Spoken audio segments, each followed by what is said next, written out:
Bonjour.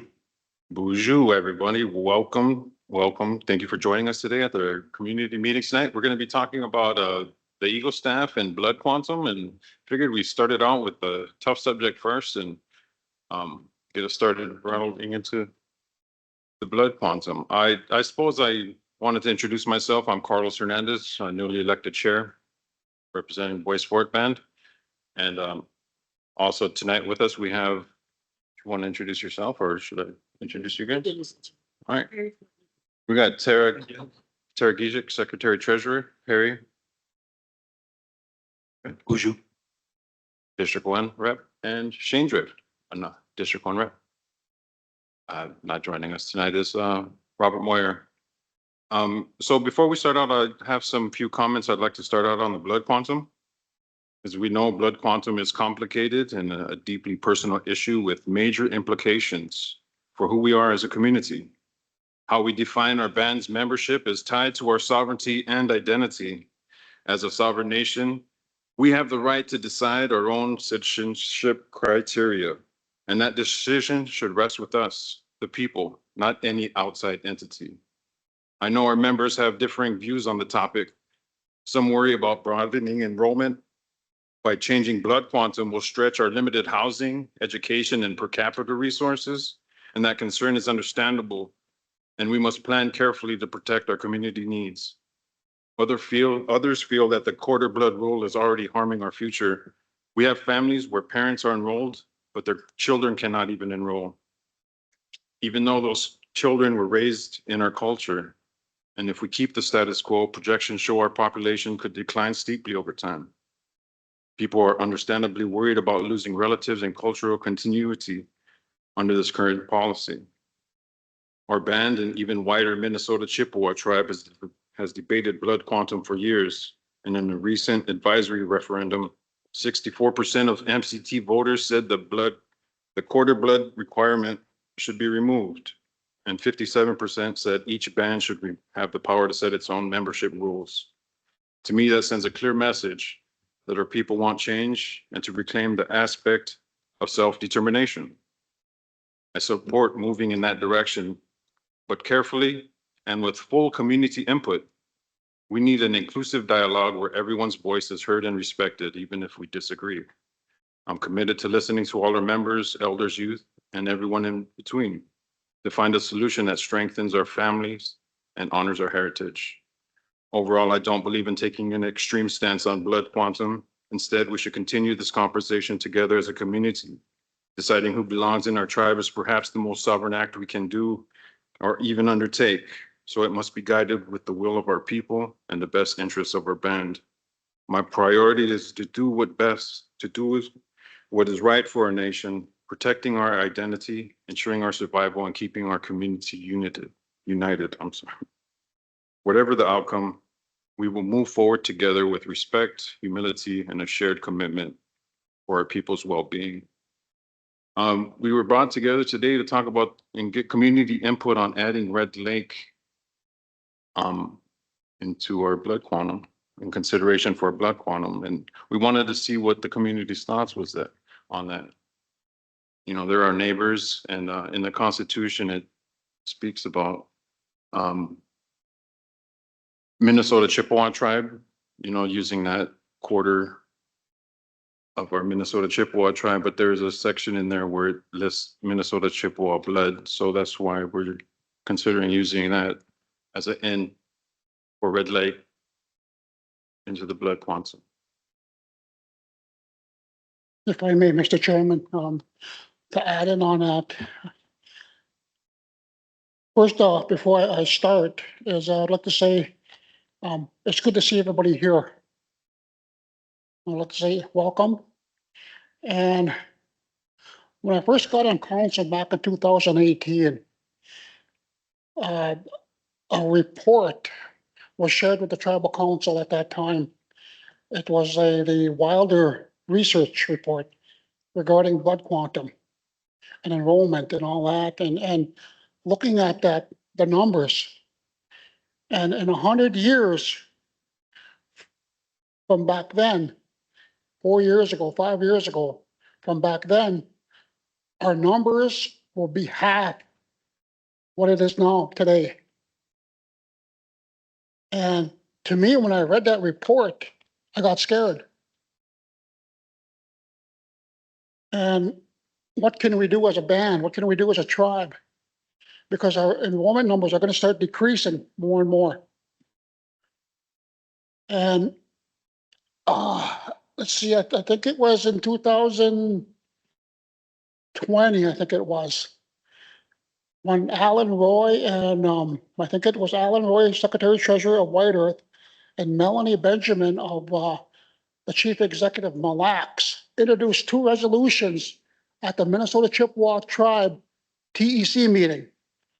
If I recall, one of those resolutions called for allowing each individual tribe to determine their own requirements for enrollment.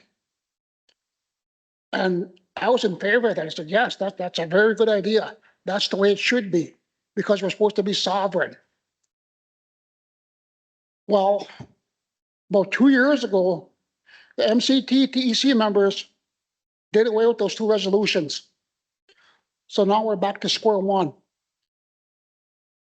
And during that time, I think it was White Earth, if I recall correctly, found a loophole in the Minnesota Chippewa Tribe Constitution, how it reads. Now, when you look at that document, it always says Minnesota Chippewa Tribe, whatever, Minnesota Chippewa Tribe. There's a line in there, I think it's line C, I can't remember the exact number or line it is, but it says Minnesota Chippewa blood. Minnesota Chippewa blood. So that's how they're using that loophole to bring in Red Lake blood into their enrollment. And at that time, when the council, when we looked at that and saw that, I told the Bois Forte Tribal Council at that time, we need to start doing that. We need to get band members together and then have a discussion and start getting answers, because if we do that, is that going to open up a floodgate of band members coming in to be enrolled, or is it just going to be a small amount? And listening to some of the band members, that there's worried that if it's a huge amount that comes in, is it going to affect the per capita payments? Good. But like I told the council at that time, this is a band member decision. This is not a tribal council decision. This should be put forth before the band members to decide if we want to do this or not. So, and I start pushing it again, because back like, and I think it was like November, December, and I was posting it on my group page on Facebook. And what I did, what I was proposing to the tribal council just for a discussion. Then most recently, I asked for it again to be put on the agenda, for open discussion with the band members, you guys. So I think as we move forward, we as a tribal council, would like to hear from you, the band members. What do you think? What would you want to do? Questions, concerns? Sounds good. Council, did you have anything to say, Perry, or before we open it up and see if any concerns from the community, or what concerns want to be addressed? Ashkim in the cause, Makwan to do them. Have a Gichi with her hand raised. We can go to that question first.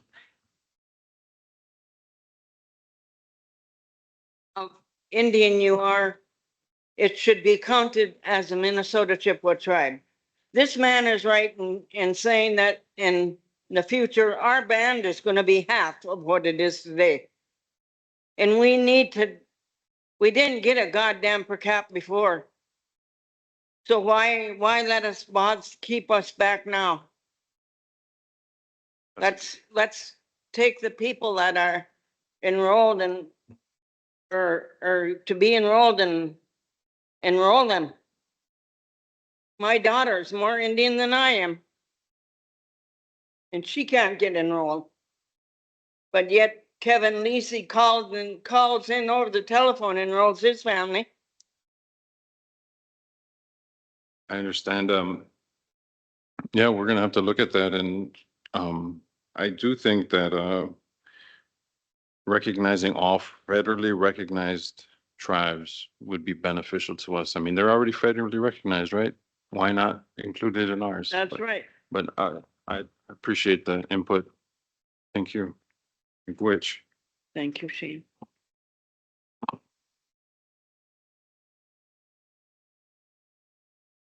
I like, I think the terminology that was used too was, stood out to me was when you said my granddaughter is more Indian than I am. I think that's what the harm that the federal government has caused us to make statements like that, which aren't true. I mean, you know, I look at it as the same way as that's what they use to track blood quantum in dogs, dog breeding. So, I mean, to overturn it, I mean, it's always going to be what our best interest for our people in our civilization and everything.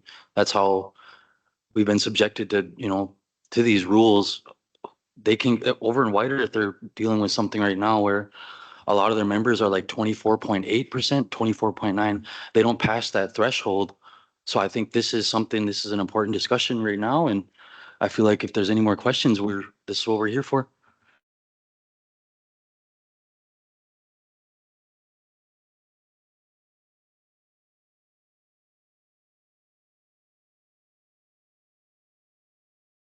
I'm not sure how it works out. I've seen it. It's a weird demographic.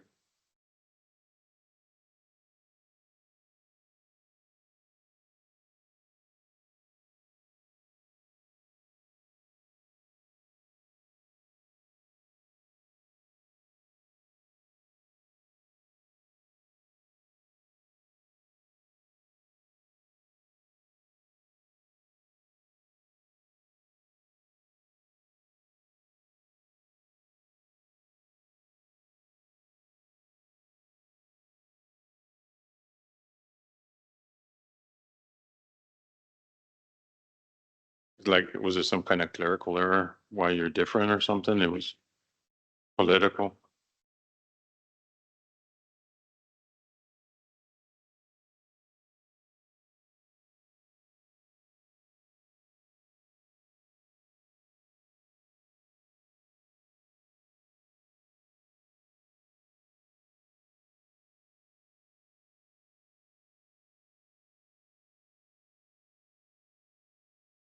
Hmm.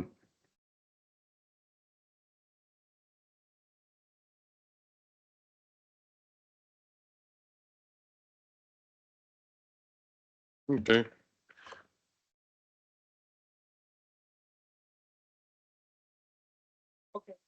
So they want comments recorded, so up here. Hit their button so this red light comes on so they can record your comments. If you can't come up, wave at me and I'll bring it to you. Okay?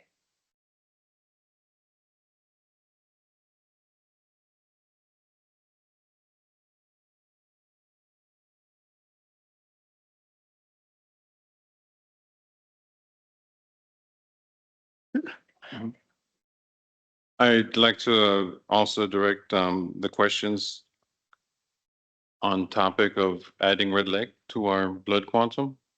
I understand that we can't look at those, you know, but let's do that somewhere else. To that, we're going to talk about the red light blood quantum stuff, okay? I'm Millie Holmes, from Net Lake.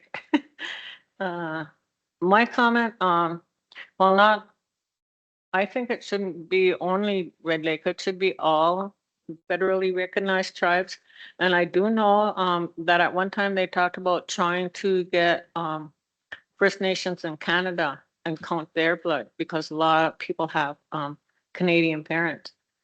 And the argument there was they don't keep their rolls right. Well, actually, they have better records than we do.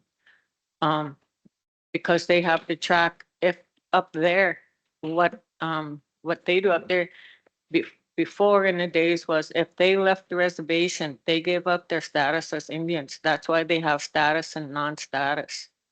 And so that's how they tracked everybody. But we have people in Chippewas in Michigan, and Wisconsin and North Dakota, and I think Montana. I'm not sure, but I think there's one in Montana. And then up in uh, Manitoba, Saskatchewan, Ontario. There's about 3 or 4. I'm almost 3/4 of Canada. It's Chippewa up there. Well, not all the tribes, but they have reserves in all 3 of those places. So they're if we could just do away with blood quantum altogether and go by your parent, because I know a lot of people being on the delegate for the Constitutional Convention.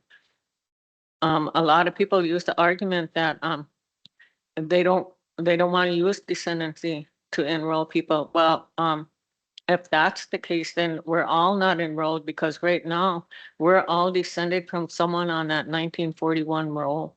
We're descendants. So why can't all of our descendants be on there, not just those ones? Because they're descended from someone on their rolls, and that's me, you. Which, We have a First Nation person sitting right here. And she can't get enrolled in this tribe. okay, is, Actually, it's always a little more complicated than that. I'm a descendant. My mother was a member of this band. And I wasn't, she had until 1960 to register me and didn't make the cutoff, the time limit. And so I can't be registered now. You go back a couple generations from that point, Native people weren't allowed to own land. They weren't allowed to have businesses. And so a lot of people changed their blood quantum from 100% to like 75%, so they could circumvent that law so that they could own land and own a business. And that's what happened in my family. So you have full-blooded people and their descendants, and every single person's percentage is different from their brother or their sister. And it's all based on this political law that they wanted to have a business. They wanted to own land, and they had to fudge the records in order for the law to allow them to do that. So. that's interesting, Jenny.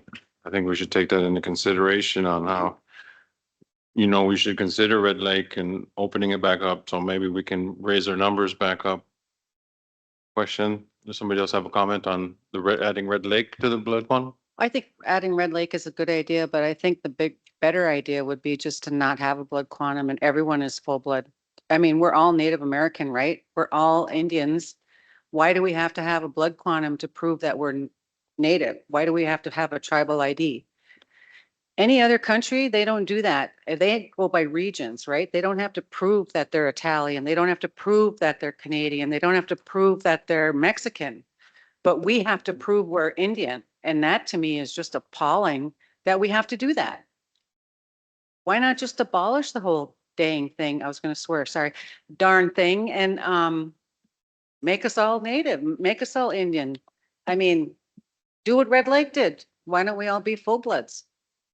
And then we're continuing the thing. And then if I'm too old to have kids, but say I had a kid, that kid would be full blood automatically. And then we don't have this issue with percentages.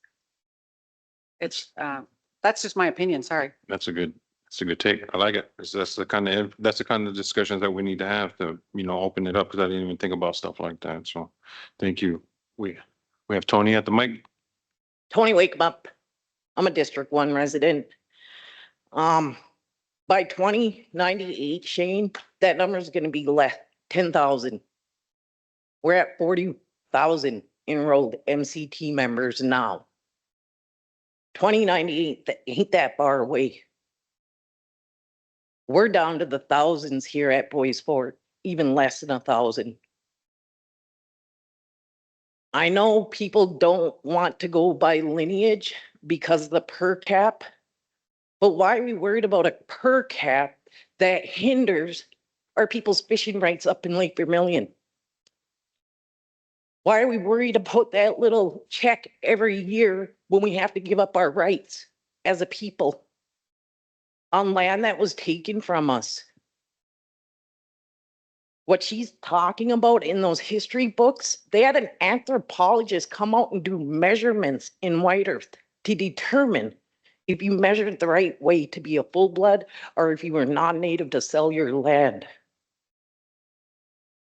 I remember an enrollment case that I worked on. And that was a really sad appeal because everybody in that family was listed as a full blood. One child was listed as a quarter. The records were off because the first time they all had the same parents. Then we dig deeper and deeper at the BIA, and all of a sudden, now the great grandma's only a quarter and she's not full blood no more. There's a lot of issues with the records at the BIA. A lot. People are worried about resources and housing. We're already there, struggling. I don't think adding enrollment numbers to us is going to make us struggle anymore.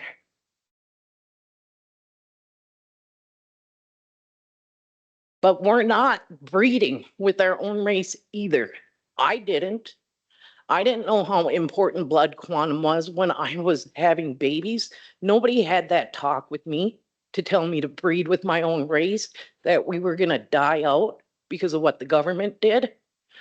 But we got to start having these conversations with our children too, if we're going to keep a blood quantum at a quarter to be a member of our own tribe. Because it's a fact, we're not having kids with each other.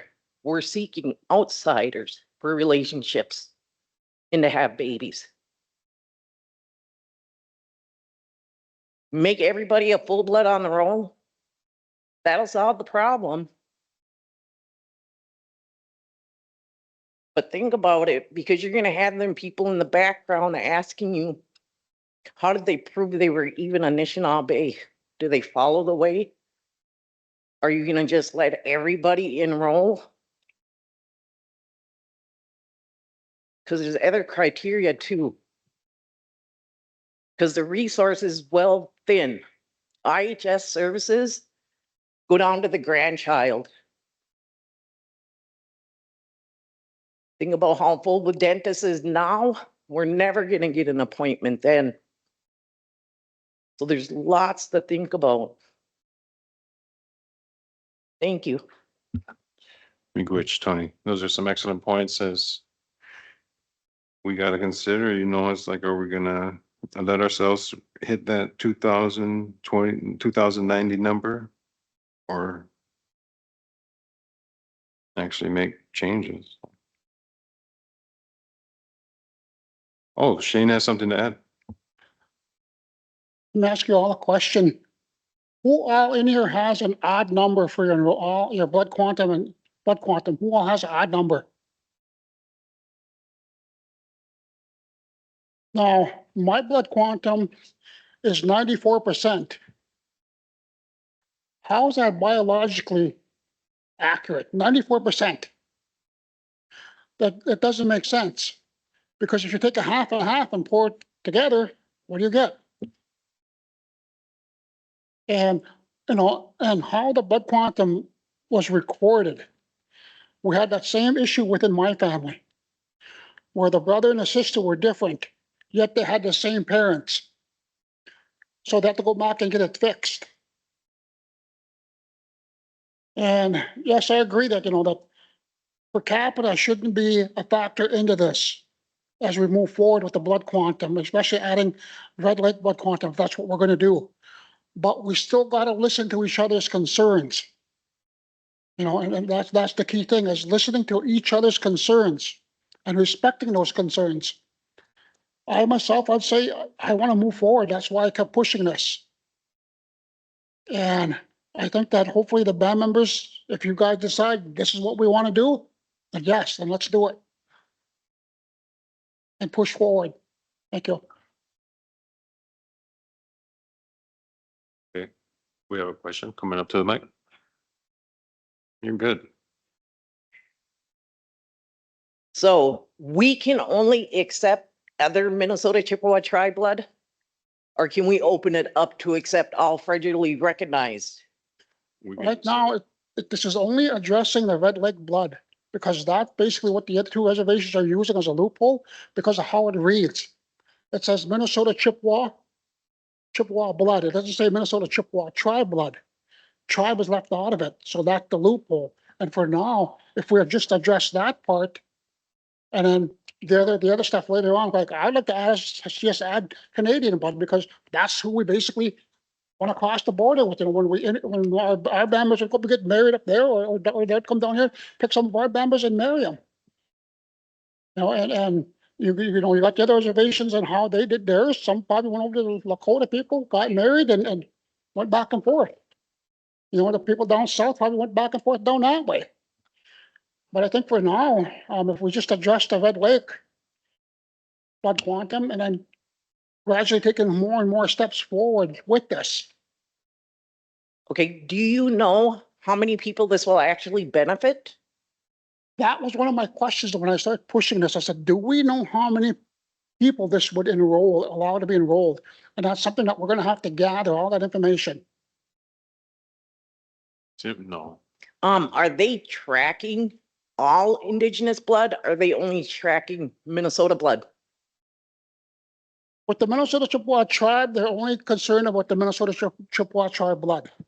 Okay, I think we need to start tracking all of it. Like if we have people, Peyton, pick on you, Peyton's Turtle Mountain.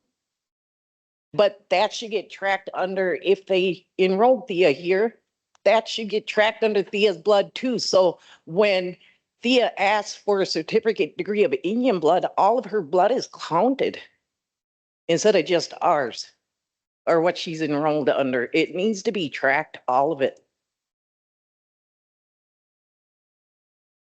Thank you. yeah, thank you.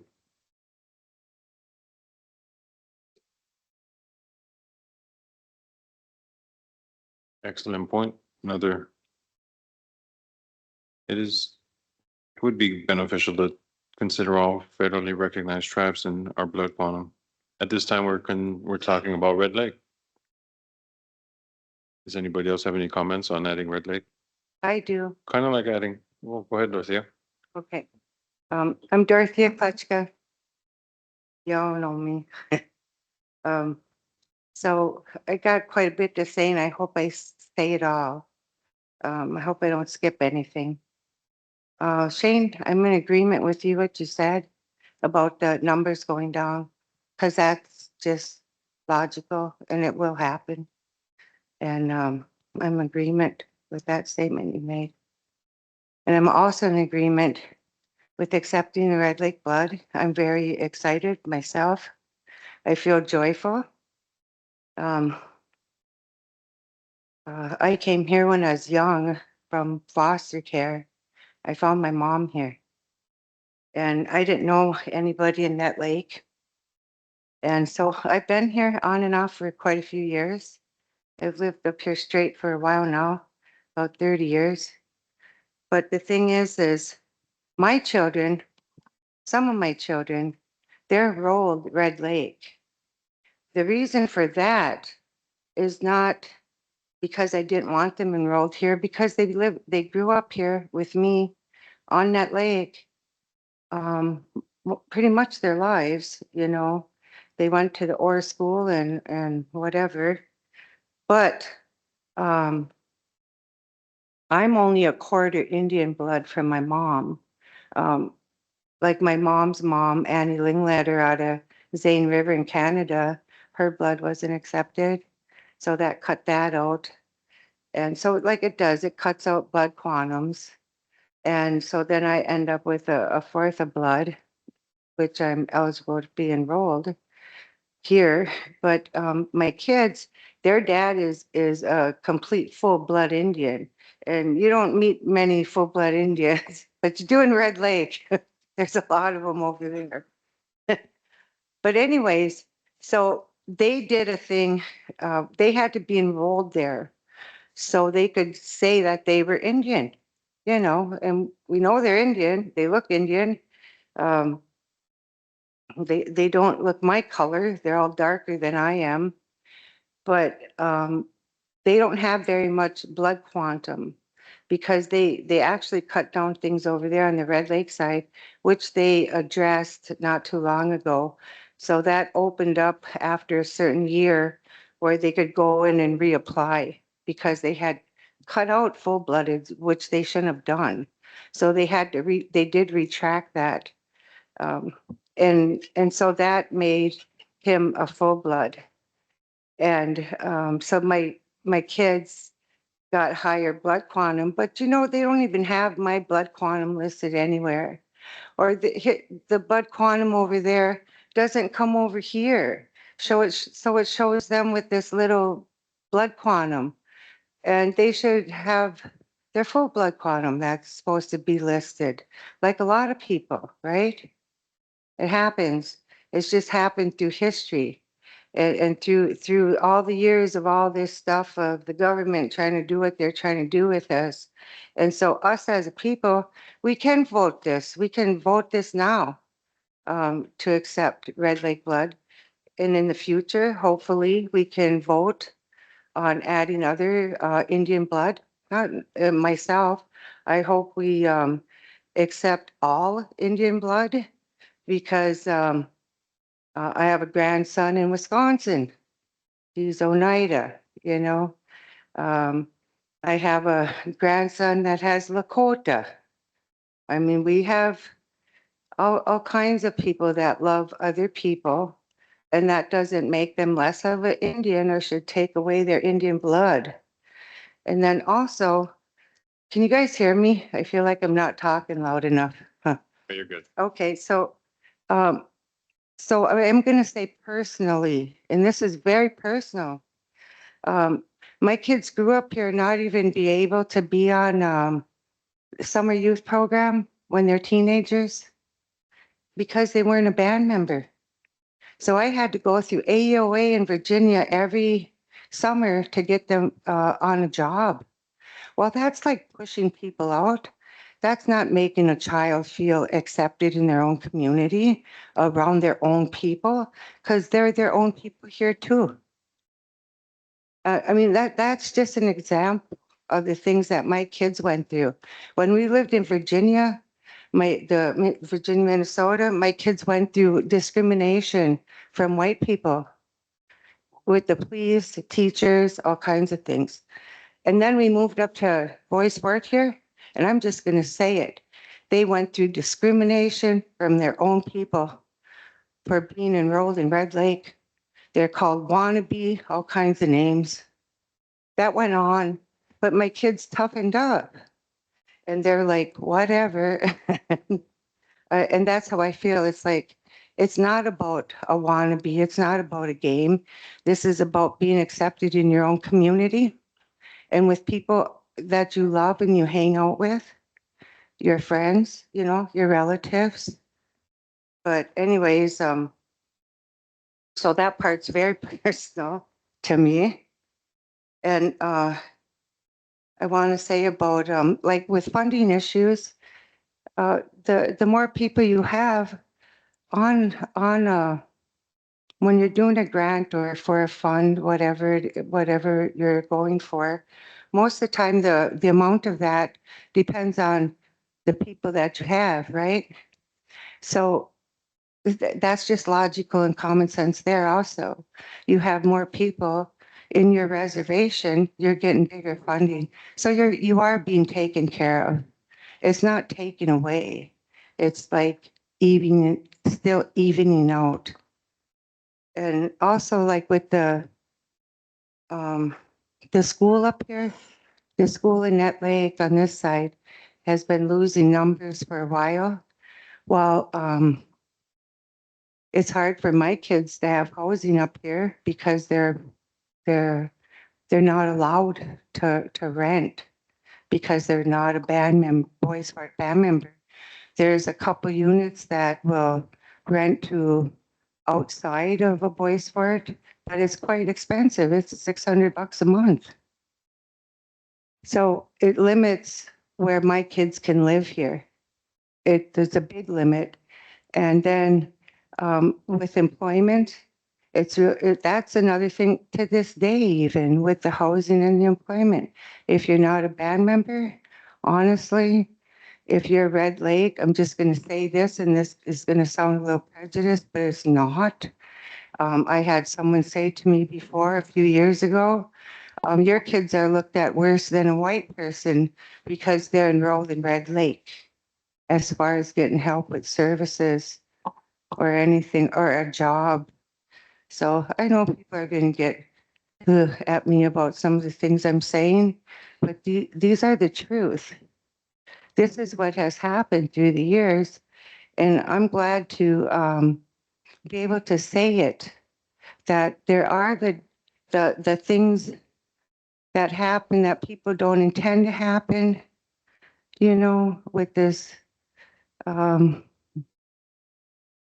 quantum stuff. But I'm very glad that you're looking at accepting Red Lake Indian blood, because it directly affects me, my grandchildren, my children. And if they're not going to be up here with housing or a job, they're not going to be in the school. You know what I mean? I can't even look for my grandkids to go to school up here. I like our little school up here. I think it's a good little school. But anyways, also, I want to say one more thing, and this has another hard one. Like with our per capita, I'm always glad to get that. I mean, it goes towards school clothes every time for my grandkids. But it's also not a cultural thing. Our culture is to work together, to live together, to strive together, to take care of each other. Really, it really is. And I'm 70 right now, and I can look back just even 50 years and know that we've changed. We were very more close knit as a community. We used to really help take care of each other. People would go shovel people, still do, but you know what I mean? There's a whole big thing with that, but we really do need to think about being community more and not about a per cap money check, even though they're nice. There's some excellent points, Dorothea. All right, that's it. I really, Thank you. I'm glad your input on your personal reflection was added. Hey, we got Jenna Lee Porter at the microphone. Hi. Everybody knows me. I'm Jenna Lee Porter. Everybody knows that the work that I do in this community, and I'm just up here as a band member, one of the younger ones who is going to inherit all of this work when, you know, our elders are gone. And in my opinion, I think that it's important to consider not just all blood, but the Red Lake blood. Because like when I think about my children, right? My boys, I have to tell them, like, and I kind of like I would never tell them who to love or what to do in their lives when they get older, especially when they're adults, because they're going to love who they want to love. But if they chose to be in a relationship and have kids with Native American women, I tell them they can't date anybody from up here. They can't date anybody from White Earth. They can't date anybody from Grand Portage because we have family there, right? And so if it ever came down to that's who they wanted to love, they would have to consider Red Lake or Fond du Lac or Mille Lacs or, you know, anything maybe from Canada even. So I think that just like as like generations go down further and we start, you know, dating and having babies with other people who aren't Native American, this is something that's going to matter, especially, you know, now, right now, in this present moment, all of these attacks that we're getting from the new administration, we need to stick together and we need to stand up for each other and we need to hold each other close and band together because we're all we have right now. Nobody is going to stick up for us. We have to stick up for us. So this is really, really important for us to consider when it comes to other blood and Native Americans and stuff, because like Dorothea said, you know what I mean? That's our way of life, to be generous with each other and to take care of each other, because it does take a village. And we have a duty to respect and take care of our children and protect them. And this would be a way to do it, so to speak. So, thank you. Which, Just to add to the, discussion about adding other blood to our enrollment, I'm all in favor of doing that based on the simple principle that it's the right thing to do. Because why deny who we are? If there's blood that's within my family that can't be counted, that hurts my family in the long run. The issue, though, is the Constitution. Any changes to the Constitution need to go to, the approval needs to go to the Secretary of the Interior. And when I first got on council back in 2018, and we had a big discussion on the MCT Constitution up at the Bay, Ocean Bay that time. And everybody was getting up talking and wanting to make this change, that change, and I got up and said that same thing, what I'm saying now, is that we can make all the changes, recommendations we want, but if the Secretary of the Interior doesn't approve them, we go back to square one. And at that time, what I told that room full of people, all the tribal leaders, I said, what we need to do is we need to take the Secretary of the Interior out of the Constitution. That way, it'll be up to the tribal leaders to decide what happens. I think that's what we still need to do as a MCT, TEC members. I'm not an MCT member. I'm just a district rep. But I think that's what needs to be done. Our TEC members, our chairman and our secretary treasurer are TEC members. And that if, with under this constitutional reform, that some of the, I think Millie's on that committee, right? Yep. I think that's something that if they push for, to do away with the Secretary of the Interior, to remove him or her from the Constitution, then we can start making the changes that we want to make. Thank you.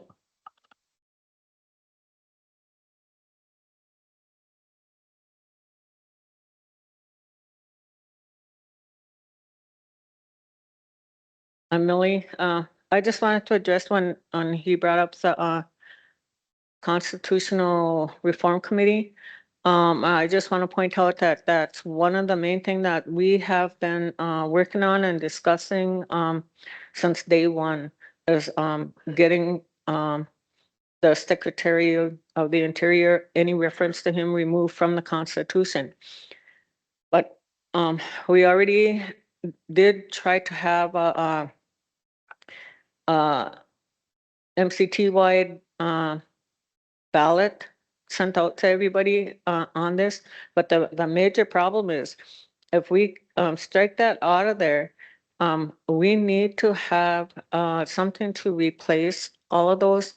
The wording on all of those, the legal language, all has to be changed in one way or another. When we were first put on the committee, we were told to ask the people if they wanted just amend the Constitution or change it completely.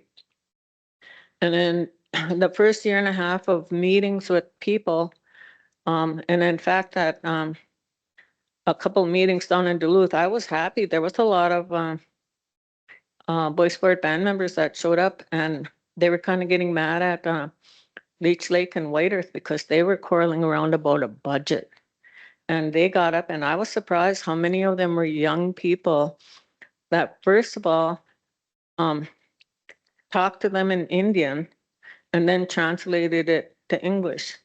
And they told them to quit worrying about that money stuff and get the stuff done that we need to do. And we're still, 5 years later, we're still quarreling around.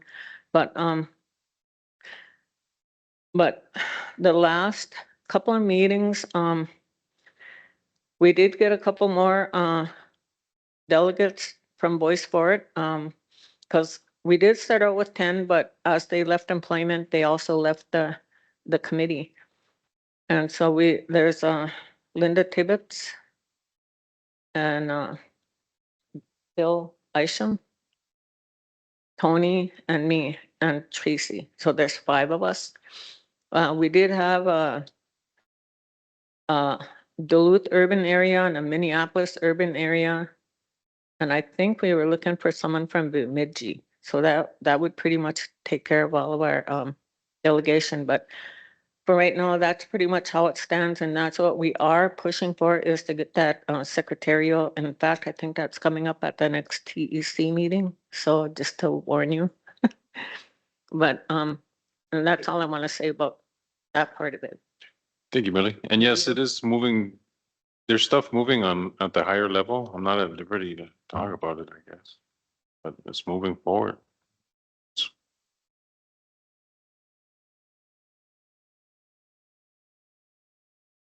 Toogie, Net Lake band member.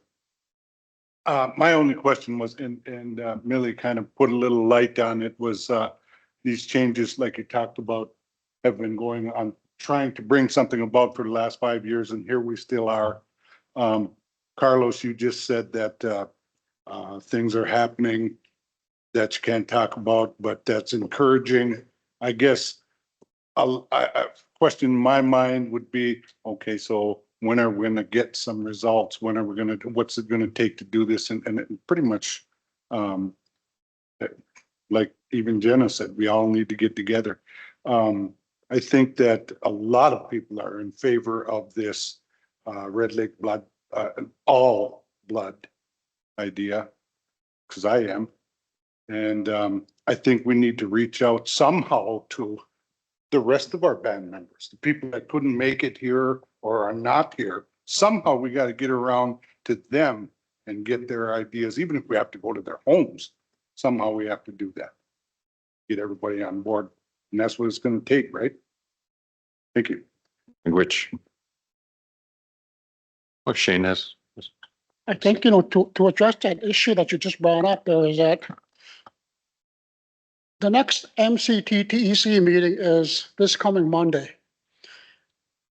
However, after the fact, after this meeting is done, if you want the Boys for Tribal Council to send out a postcard saying, do you want the Tribal Council to move forward on the Red Lake blood quantum? And if they mark yes and send it in, and if we get like a majority, whatever, saying yes, then I think at the next MCTTC meeting, they could probably propose that. Just a thought. Thank you. Yeah, so as long as we got the community input and everybody was something everybody wanted, could be proposed.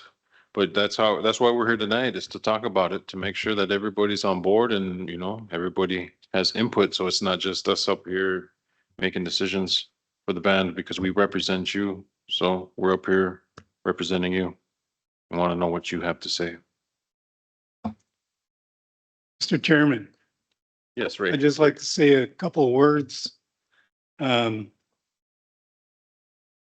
was on the council during the time they had the Wilder study. And at the TEC at that time, they talked about putting it out for a referendum vote to all the MCT band members.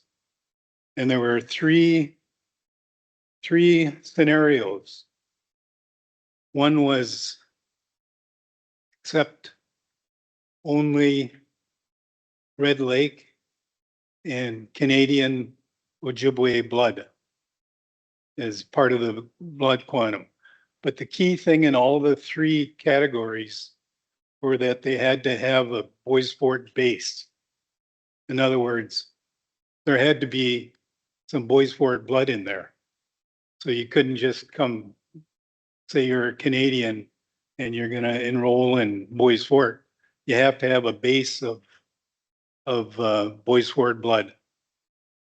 So there was, number 1 was accept Red Lake blood and Canadian blood. That was one scenario. Another scenario was accepting any native blood throughout the country. And the third one was to accept 1/8 Bois Forte blood for enrollment. And the final figure on that stuck with me because it was closest. If we accepted 1/8 blood of Bois Forte, you'd get right about the same number of band members that we have now, about 3,500. And that was in 2095. Or maybe it was 2098, like Shane said. But with that, we could never get that to a vote. And that was probably back in 2014 or 2015. And to this day, they've never been able to agree on putting that up for a referendum vote. You know, that might have been the answer then. But I like the proposal of Red Lake, accepting Red Lake blood. But I think maybe we should take it a step further and any Ojibwe blood. And put that, I imagine you, before you make a final decision, you want to put this up to a referendum vote for Bois Forte band members, correct? Yes, of Yeah. course. Okay, but I would support that we'd have, and then that's step one. That's step one. And then we'll see how that works. And then you could go to step two, which would be accepting any native blood. I mean, we're all Indian, right?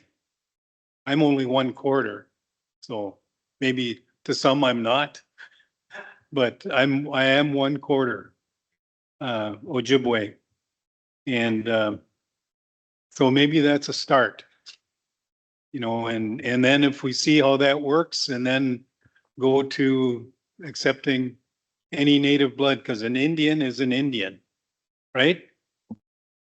And That's right. Carlos, you grew up in Los Angeles, Yes, sir. and you probably saw many different tribes out there. Many. They're all the same people, right? I mean, they're all native people. Put them in the same room right now and they'd all laugh at the same jokes. Yep. Yeah. So I just, I'm gonna have to leave shortly, but I thought I would express my opinion, and I would support a Red Lake blood, but I would like to add any Ojibwe or Chippewa blood. Awesome. I like that. I like that. And that's good because we do need to talk about this because we do need to do something or else we are not going to have great grandchildren that are enrolled. So thank you, Ray. Who's next? Is there somebody else who has something to say?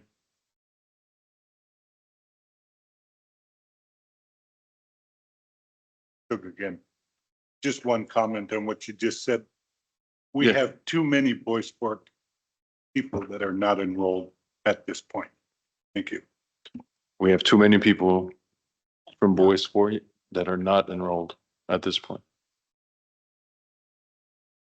So I had a question. This is Jalen Strong. But curious about how, since we don't allow dual enrollment, how has that worked for some of the other tribes that have included Red Lake?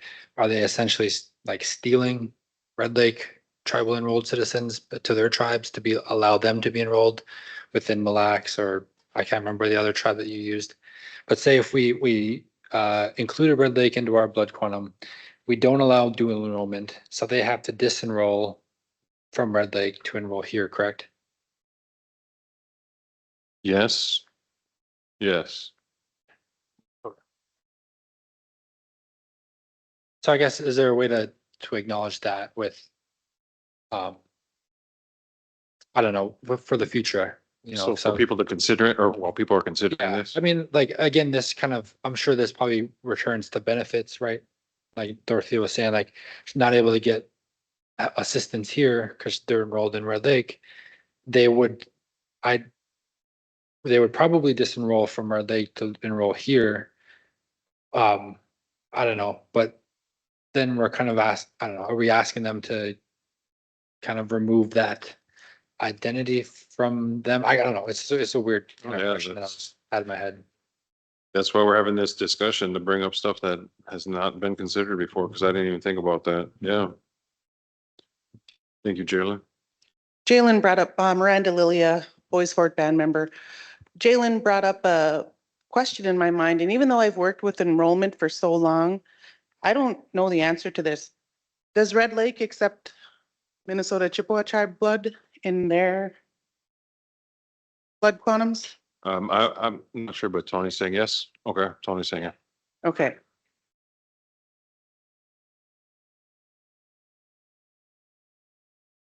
Oh, nice. Okay. Okay.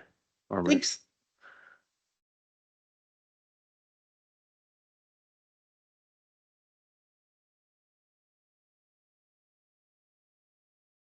I want to say something again about that. So like my kids that are enrolled in Red Lake, the Red Lake accepts my blood. But not Bois Forte didn't accept Red Lake's blood. So they enrolled in Red Lake. So they have higher blood quantum from Red Lake. So then if Yeah. this goes through here, if my kids chose, they could disenroll Red Lake and enroll here because then it would be all together. Their blood would be all together here, how it is over in Red Lake. But they would have that choice then to disenroll and enroll here and request to be enrolled here. And I know for a fact that some of my kids would do that because they grew up here and this feels like home to them. So, you know, nobody's forced. That's a choice. That's still a choice. We still have our choices. No, you don't have dual. You don't have dual. You don't have dual membership. No, there's not dual membership, not in Minnesota. They might do that in other tribe, but not in Minnesota.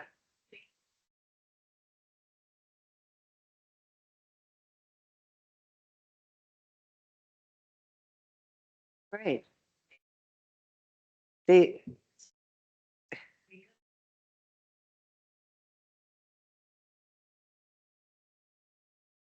yeah.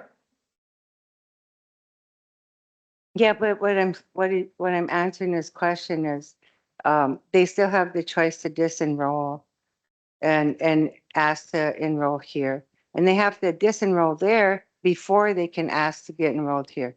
You have to disenroll first. So then you're without a res till you're accepted. That's how it works. Works for right now, but I was commenting to Miranda about Red Lake isn't the only one that accepts Bois Forte blood. Some of the Sioux tribes, they will accept our blood in determining their blood, which some of my nieces and nephews, instead of being enrolled here, are enrolled out there. And so so I think we're almost the only tribe that doesn't operate like that. So me, Thank you.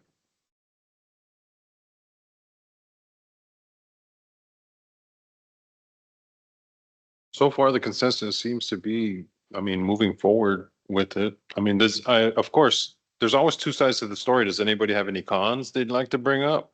Because so far, everybody's been like, cool. Thank you, Tony. Of course, we always have to have, So how are you guys gonna get people to vote? Because they don't even vote in our tribal elections. And the reason why that rewritten constitution never made it to the Secretary of Interior's desk is because we didn't have the 24% a total eligible Minnesota Chippewa tribe members voting. We didn't have enough people voting. Only like 7,000 out of 30-some thousand eligible voters voted for that. So we need to think about voter education too first, because otherwise you're gonna send it out and you can get the same amount that showed up in this room answered back saying yes. And that's not a good picture of Bois Forte. That's a really small number. But we need to think about how we're gonna educate people on this issue to get their input.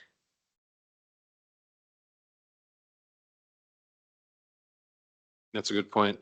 We had spoken about that at the TEC working meeting, and that's something that we're working to address also. Kind of like we ran into some issues and with it, and we're working to find a solution on that in the TEC level.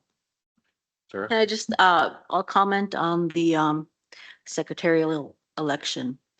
It's, we need 11,000 out of MCT. We only achieved 7,000 that last time. That's why it's not, nothing is passing. Again, just like Tony said, we need a greater voter turnout for that. We need a good education process. Us here right today, I want to know what the process you think is the fair way to get that message out there and then to get those ballots back. Make sure that we're getting as close to the 3,600 people. Man, I would love to have that. So we need to hear from everybody. And I'm thinking we'd have to go all the way down, just like how we do our regular voting system. We gotta have a place in Duluth, we gotta have a place in Minneapolis. Here, Vermillion, we might even need one popped up in Bemidji Cass Lake area, maybe even as far as White Earth. But we need the Bois Forte band to step up and vote and give us some input on this. In this room, I can hear consensus. But we need to hear from everybody. So go ahead. Don't. I thought it was on. The only thing I was gonna comment on was that education thing. We've been trying to discuss ways to do that. Because like before I would hand out things at powwows here, I would talk to different people. I would leave pamphlets around, but they didn't always, it was always non-Bois Forte band members that took all the all the handouts. But I would start like a month or two before the TEC sends those ballots out, start advertising in that Bois Forte News, because does that not go to every band member? Just start in there and put in full page ads. I would do it if I had the money. One thing I wanted to comment on too was thinking about off reservation band members too. And so like I think including Red Lake and eventually federally, I'm biased in that for my daughter, but yeah, to include that blood in there because it is hard. And I think that there's lateral violence that exists too between enrolled members and descendants, you know, like this idea of like, oh, I'm more than because I have this like this claim to this identity, even though we all have that claim to that identity and it was forced upon us because of all this historical trauma. And so I think that's like a hardship that a lot of the descendants do carry. And also thinking about off reservation folks, if you think about the numbers going up for enrollment, then you get more federal dollars, right? But a lot of those federal dollars get concentrated on the reservation and the resources here on the reservation. So thinking about reaching out to those off reservation people and getting their input on how they could, I guess, I don't know if it's like benefits, but how they could feel more connected, I guess, to the tribe too, and being able to access some of those things that they might not have otherwise be able to be connected to, I guess. Yeah. A comment on how to get people to vote or get educated on it. I think making kind of some short videos about explaining the idea of what we're asking them to do, and then tying those together with some of the programs that we offer. So whenever somebody has to apply for the scholarships, for example, college scholarships, put in a paper with a QR code and a letter to vote or whatever.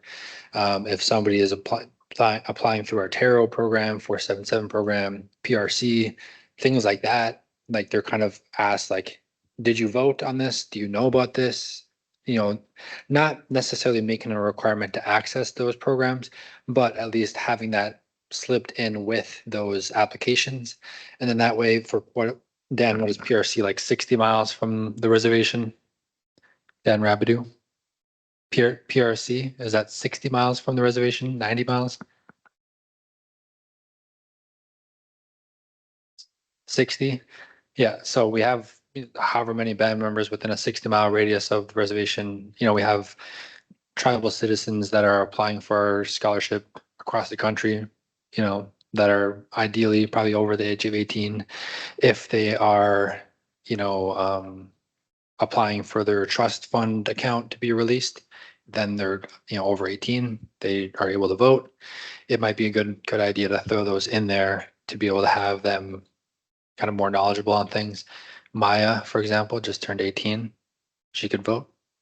How, Maya?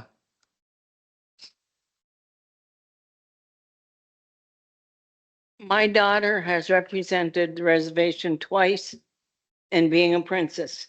She has all through school been counted in Johnson O'Malley, but yet she can't get enrolled. Mr. Chairman. Mr. Chairman. Mr. Chairman, can I? Oh, great. Yeah, yeah, you couldn't see me sitting behind these ladies here, but I just think, you know, getting people out to vote to me is like an individual campaigning. I know when I campaigned, I went door to door in Vermilion by myself. And I got people out to vote. And I think that's what we need to do is organize a group and everybody dedicate themselves to going around, knocking on doors and emphasizing how important this issue is. Also, I'd like to say, I don't want to confuse the issue, but why don't we at the same time go for 1/8 blood enrollment? Because that has proven to be, in the Wilder study, that showed that we would stabilize our population in 2095. But why couldn't we do that? I mean, maybe that's something the council needs to consider if you want to add that in, but why not? Because I'm only a quarter and I got 6 brothers and sisters besides myself. Every one of us have kids that are, some are enrolled and we're of that age. You know, we're all in our 70s and 80s. And we all have kids that our families split up. Some are enrolled, some are not. And when it comes to the time of the year when we hunt and fish on the reservation, some of us can't and some of us can. So I think that's an important factor to remember, because some of those people that are 1/8 don't have any other blood to call on to increase them to 1/4. But as long as we're doing something about the blood quantum to maintain or sustain our enrollment, why not go to 1/8? For many years, we probably have 1,000 band members enrolled that are 1/8. I don't know that figure for sure, but maybe Tony or somebody that's involved in enrollment could tell us. I said we might have 1,000 band members that are enrolled as 1/8 that were born before July 3rd, 1961. So I don't know, you know, that's the date. If you were an 8th native in July 3rd, 1961, according to the Minnesota Chippewa Tribe Constitution, you could be enrolled if you were born before that date. If you were born after that date, and we've got all kinds of people out there that are like that aren't enrolled, can't enroll. Right, Tony? How many do you think? How many would you guess?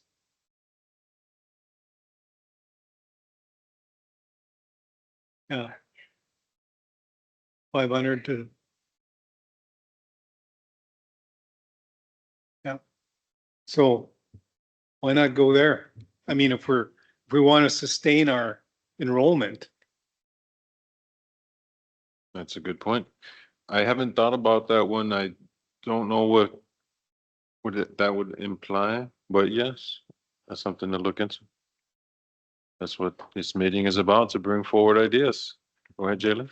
Another idea for getting the information out, might be a temporary one, but a helpful one might be contracting to give IT some help in terms of updating the website, allowing them to have a portal. I don't know if there's a way, but if there could be a way to register to vote online, or even voting online, you know, including your tribal ID or however we do it for like our job applications.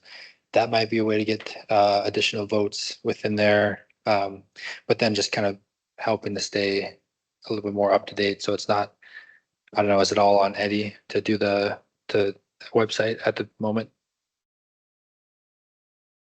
Randy?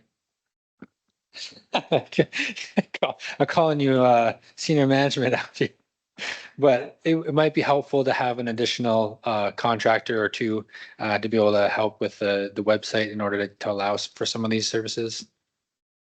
We already have software in place that can reach out to all band members and allow them to vote on any specific topic. It's called Laserfish. We already have it purchased. It just has to be tailored in a way that is helpful to the tribal council, and we can get it out there. Sounds good. We might have to start testing that feature with some smaller votes before we start pushing it out, see what kind of feedback we get. We'd be able to start pushing that out to a wider audience. Go ahead, Miranda. Miranda Lilia again. Kim and I were trying to remember what the vote tallies were for the new businesses. There was the vote for the gas station in Eveleth, remember? And then the cannabis, and we think there was about 600 votes for those through the mail with band members. And I just checked the official election results, and there was 340 votes for our tribal chair position, whereas band members seem to almost double in vote size when it's, you know, not a tribal election and it's through the mail. Which, by the way, Nikki and I are trying to figure out how we could maybe implement something like that in the next round of tribal elections. But, so the band members do show up if we, you know, send things out through the mail. I think Jalen had a really good idea to use some technology. And so I think with some education, I believe Tony said education, getting that out there, we would probably get a pretty good turnout from our band members, you know, on a vote like this. Thank you. Thank you. Thank you very much.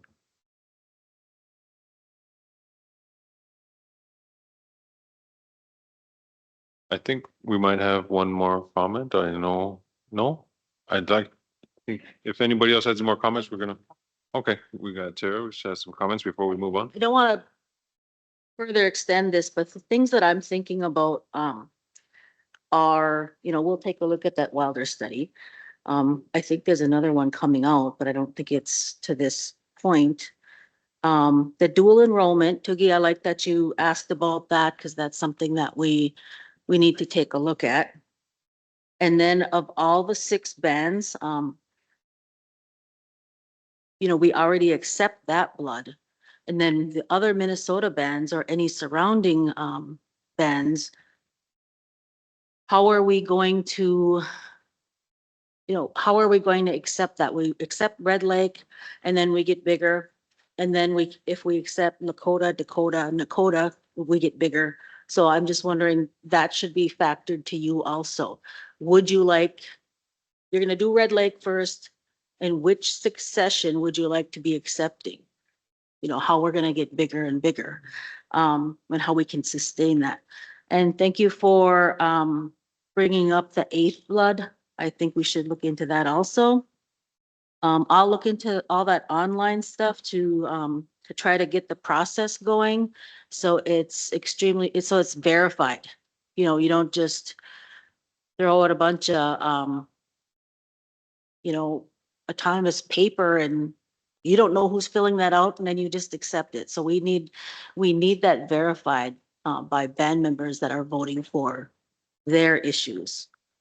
So that's all I have is I would like other bands, if we're accepting their blood, to have a reciprocity.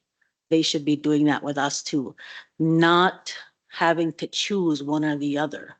Or at least if they have to choose to be Bois Forte enrolled, that they still have that tie to the other reservation and they still can access programs that we don't have or anything like that. I think there needs to be reciprocity for us instead of only choosing one, so just my thoughts. Thank you. I think you need to think, Mr. Chairman, about what I said. No matter whether you're 3/4 or whatever, if you got Indian blood in you, you're Indian. Thank you for that comment. It's excellent. I like the conversation we were able to have today. We're gonna move on to the Eagle staff. Shane? Yes, I think, added onto a group, on Facebook and they were talking about who's gonna be the caretaker of the Eagle staff. And so that's why I brought it to the council back then. And it was a misunderstanding. It was put on the tribal council meeting when it was supposed to be just the council was gonna get the meeting together so people could make a decision, not the council, but the people could make a decision with who's gonna take care of those, the Eagle staff or Eagle staffs, whatever it was.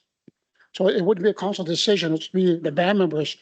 So that's why I asked for it to be, for a meeting, just to facilitate the meeting.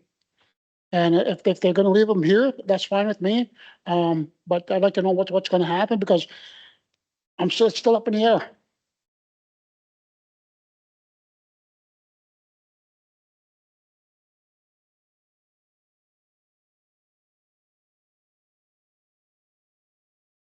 So Kurt Moon redid the vet staff, right? When the ceremony got done to bring that back into the circle, that spiritual advisor did tell us then that we need to find a vet to take care of that staff. It should be a dancer. It should be a vet. The same thing with the Bois Forte Eagle staff. Them should be going out visiting and being represented in grand entries at other powwows. I'd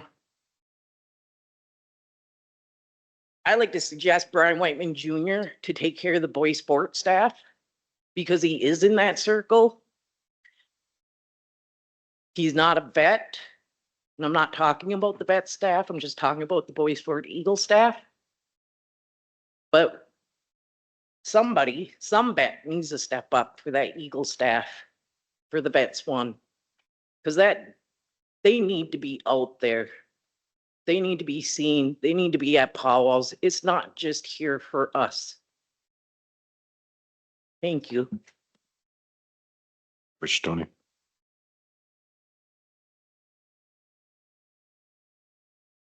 Uju Nishu Kabawikwe Indigenous cause.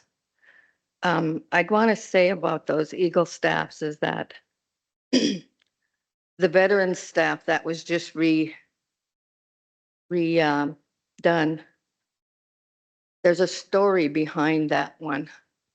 And I know that Dwayne Columbus shared that story. One of the veterans from over in, I believe it was White Earth, had a dream. And that dream came to him, and in that dream, he was told that all of the Minnesota tribes, Minnesota Chippewa tribes, needed to have that veteran staff. And he asked Dwayne. Dwayne is a veteran. And he asked Dwayne if he would take care of that and get one done for our reservation here. And so Dwayne did. And about 2.5 years ago, people were asking about that staff because it was starting to look like it was going to be falling apart. And we're concerned about those feathers coming down. And I did approach you all, talk to you about it, and we did get it refurbished, and it's beautiful. Kurt Moon donated his time to fix that. My husband Frank donated the feathers for it to be refurbished, and it's a beautiful staff.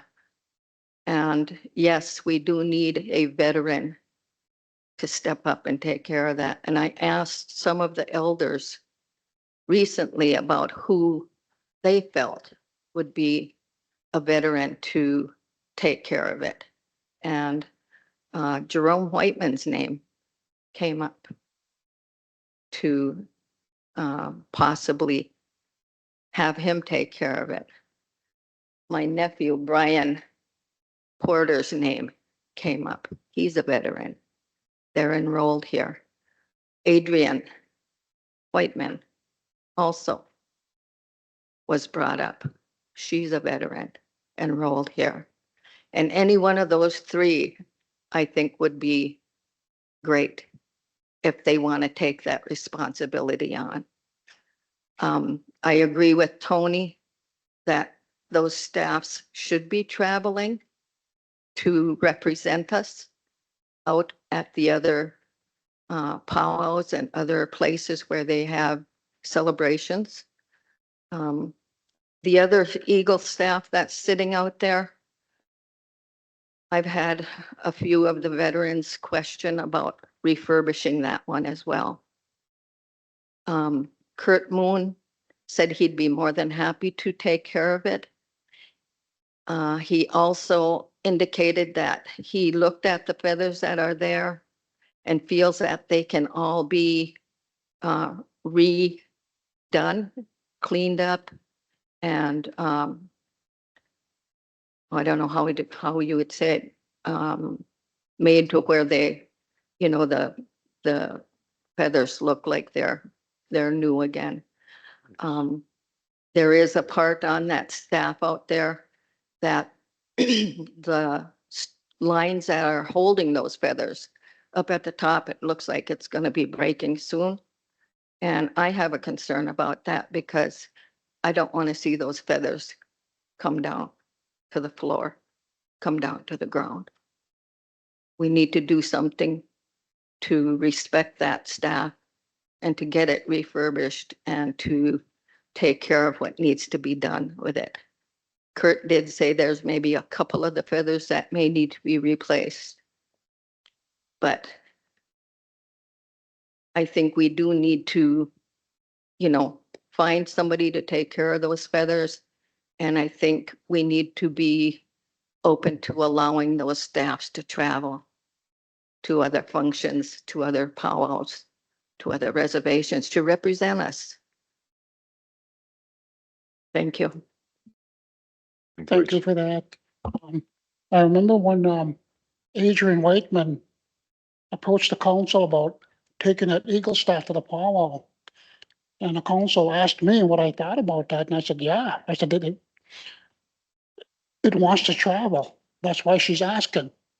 So I said, I would say yes, let her take it. She's gonna take good care of it, take it out to the powwow she's been doing it for a while now, and it's great to see. That she wants to take that Eagle staff out and go dance with it. And hopefully that we can find some people that are willing to step up because it is a big responsibility. It's huge. But it's also a great responsibility too. Thank you. I do think that before that Eagle staff does start traveling, we do need to refurbish it. We do need to get it redressed. Miigwech. Which,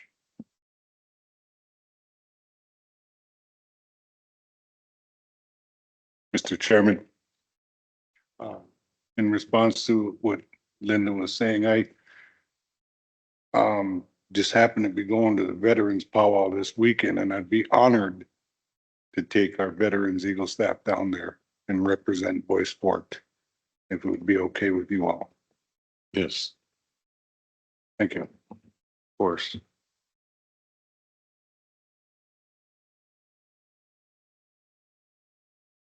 Do you think we should defer that to the elders committee and maybe you could do a survey to see who would be the caretaker and who would be able to, hold on to that and then we can how is it traveled now?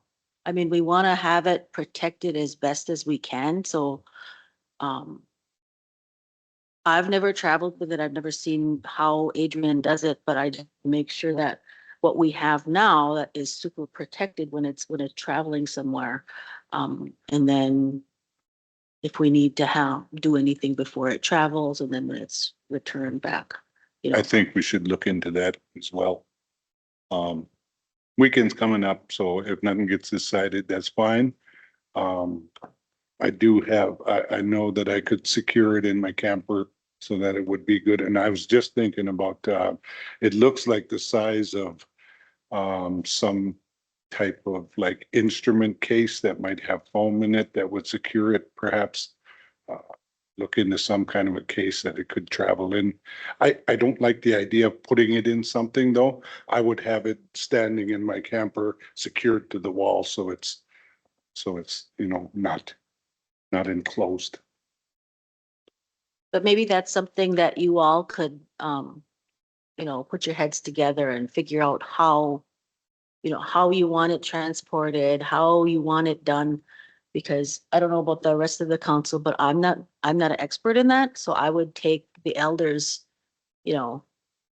advice on that, and then we can formulate it that way. Also involved with taking care of it would be feasting it, smudging it all the time, taking care of it that way too.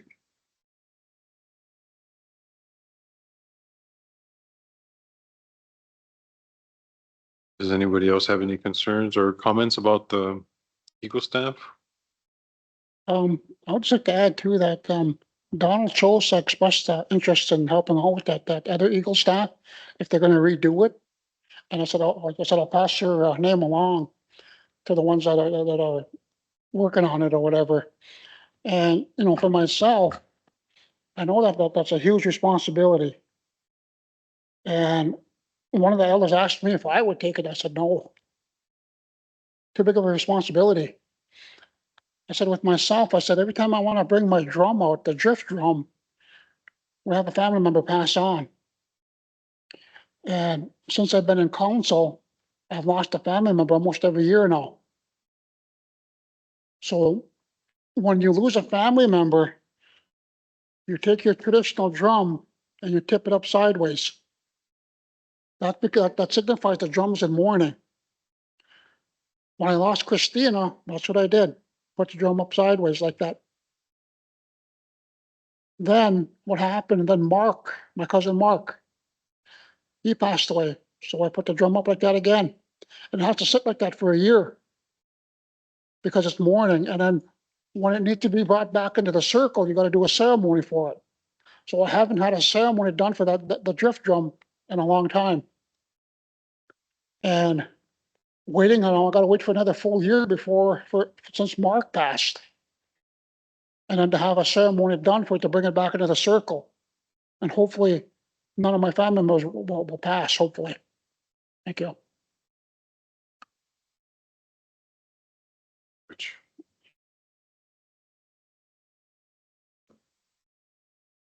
Does anybody else have any comments or concerns? Does anybody else want to talk about anything else, or do they have any ideas on the next community meeting? Hi, Carlos. Yes. I have something to say about the staff. So it needs to travel like they're all saying. And we have a veteran right here that just offered to take care of that staff in the way that it's supposed to be taken care of. And to go to this Veterans Powwow that's coming up this weekend. And I don't know who our elder committee is. Do you know who's our elder committee? So it's because like stuff takes so long to happen. We got how many elders right here? Can't we vote on it? To let him take the staff this weekend. He knows the responsibility to it. Yeah, okay. So regarding the elder committee, was developed by the elders, for the elders, and is not created in the format like it had been in the past. You don't bring things to the elder council. They don't vote on things. They don't have committee members. They don't follow the Rogers rules of meeting. It's called an elder meeting circle. They give information and they do activities and trainings and outings, all decided by the elders for the elders. It is not a committee making decisions for the community like it had been in the past. It's not the same format. And the elders themselves have chosen a different format. Now I'm facilitating those meetings. And so I'm more than welcome to bring anything that you want brought to the elders. I put it on the agenda. They meet every month, second Tuesday of the month at 2 p.m.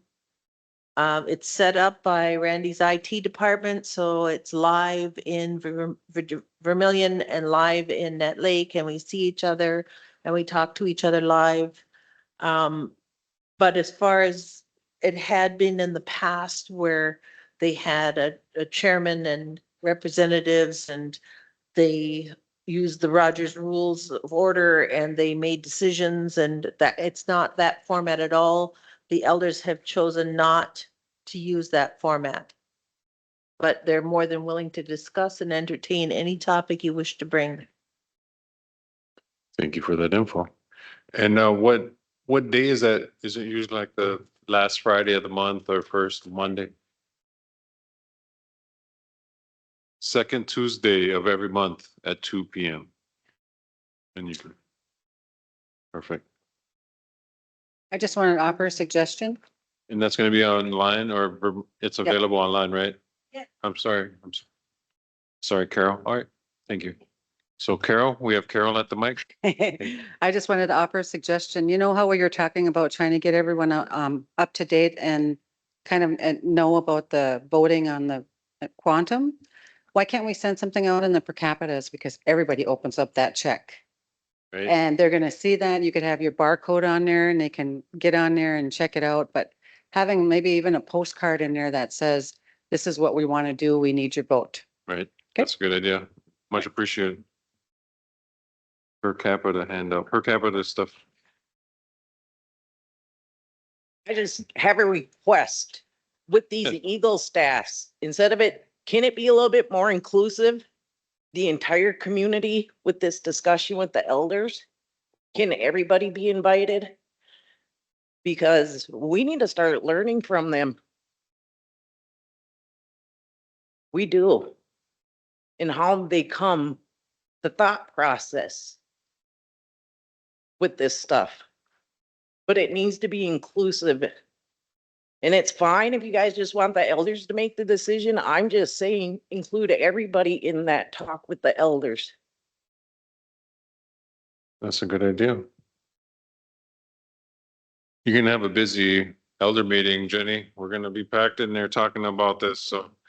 But no, I like that idea because it should take everybody's community input on it, so. We have a venue for it and it's the elder meeting, so. Perfect.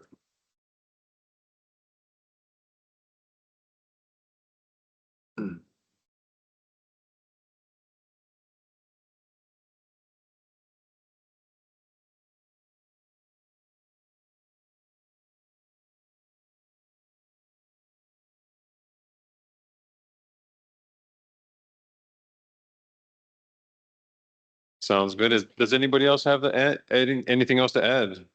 I wanted to thank you all for coming out tonight. I know you guys are filling out questions for us. We're still here. If you have any questions, you can come up to the podium and then address everybody. If not, thank you all for coming out tonight. I really appreciate it. Quick comment here or whatever. Yep. Miranda just handed out some papers and pens. If you do have suggestions for topics for future community meetings, you can put them on that paper or you can email us. And we'll get that information out too. When I send the meeting, I'll put the meeting on YouTube so that everyone can view it. And you can just drop it, either leave a paper on the table or drop it on by the table by the door. Again, miigwech everybody for coming out tonight and letting your voices be heard.